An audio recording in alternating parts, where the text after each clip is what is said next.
A man catches a thief stealing charity food for 3 nights in a row. Each night, he lets the thief go because the thief promises to teach him something priceless.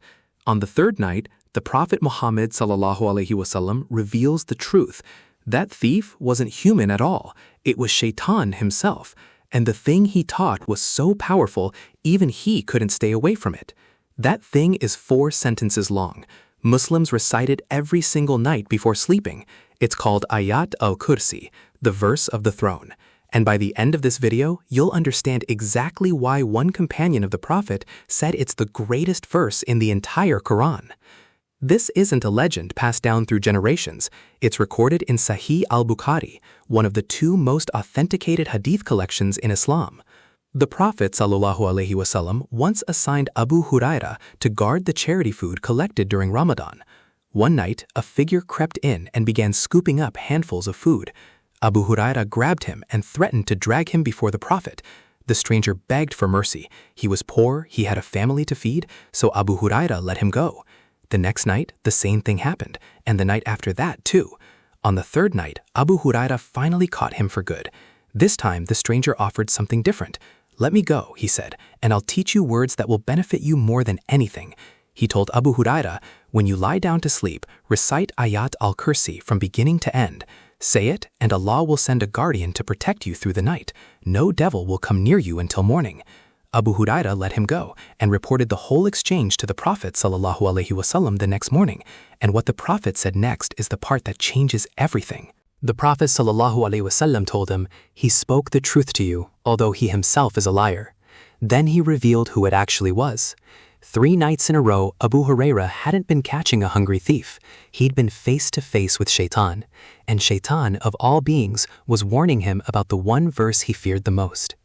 Think about that for a second. The greatest source of misguidance in creation was so desperate to avoid Ayat al-Kursi that he gave away one of his own secrets just to escape being taken to the Prophet. If Shaytan takes this verse that seriously, shouldn't we? So what exactly is in these 4 sentences that carries this kind of weight? There's another authentic hadith recorded in Sahih Muslim where the Prophet ﷺ turned to a companion named Ubay ibn Ka'b and asked him directly, "O Abu al-Mundhir, do you know which verse from the Book of Allah that you have memorized is the greatest?" Ubay answered, "Allah, there is no deity except Him, the ever-living, the sustainer of existence." That's the opening line of Ayat al-Kursi.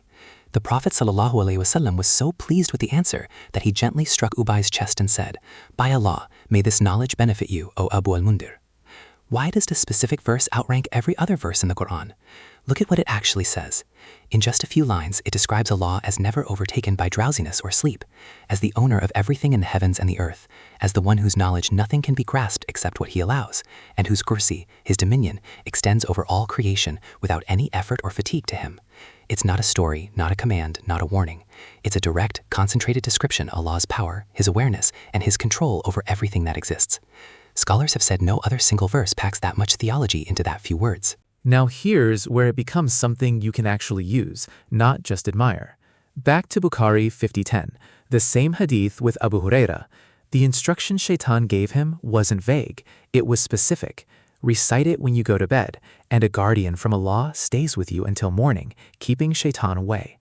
This is why, across the Muslim world, in nearly every household, you'll find people quietly reciting these lines right before they close their eyes, not because it's a superstition passed around, because the Prophet ﷺ confirmed, word for word, that even Shaitan admitted it was true. There's a companion piece to this too. In another authentic hadith, the Prophet ﷺ said that whoever recites the final 2 verses of Surah Al-Baqarah at night, that will be sufficient for him. Many scholars recommend pairing that with Ayat al-Kursi as part of a short nightly routine, barely 2 minutes of recitation before sleep. Here's the part most people miss. This isn't only a nighttime verse. There's a hadith recorded by Imam an-Nasai where the Prophet ﷺ said something about reciting it after every obligatory prayer, and the reward attached to it is one of the boldest promises in all of the hadith literature. We'll get to the exact wording in a moment, but first, you need to understand why the greatest verse claim isn't just poetic, it's structural. The name Ayat al-Kursi comes from the word kursi in the verse, often translated as throne or footstool, representing Allah's authority and dominion over everything that exists. Islamic scholars have long pointed out that unlike many verses that address a specific event, ruling, or moment in history, this verse addresses something timeless, who Allah is and what His relationship to all of creation looks like at every moment without pause. That's part of why reciting it isn't treated as a ritual formality. Muslims are taught to actually reflect on the meaning while saying it, that the one who never sleeps, who never tires, who holds knowledge of everything, is the same one watching over them as they close their eyes at night, walk into a difficult meeting, or leave their home. It's meant to reframe fear. If the being whose kursi spans the heavens and the earth is the one guarding you, what exactly is left to be afraid of? Now, back to that hadith after prayer. According to the report from Abu Umama, recorded by Imam an-Nasa'i, the Prophet said that whoever recites Ayat al-Kursi after every obligatory prayer, the only thing standing between that person and paradise is death itself. Read that again. Not wealth, not status, not how many good deeds someone racks up in a lifetime. Just reciting these few lines consistently after the 5 daily prayers. Scholars differ on the exact strength of this particular chain compared to the sleep time hadith, which is agreed upon as authentic in Bukhari.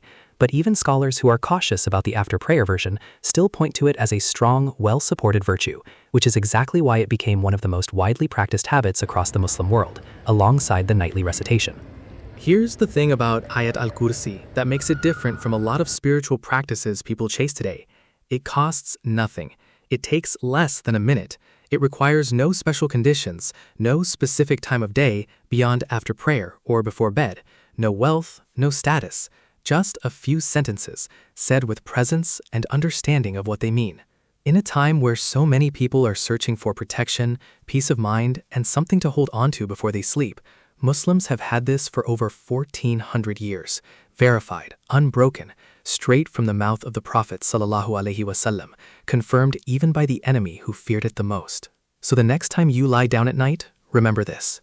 The same verse that made Shaytan break his own cover, that a companion of the Prophet ﷺ was praised by name for knowing, that's recited after every single prayer by millions of people around the world, is 4 sentences long, and it's sitting right there in Surah Al-Baqarah, verse 255, waiting for you to actually use it tonight. If this story moved you, that's exactly why we made this channel, to bring these forgotten gems back into daily life. Subscribe to Tayyib Life, and tell me in the comments, do you already recite Ayat al-Kursi before bed? Or is tonight going to be your first time?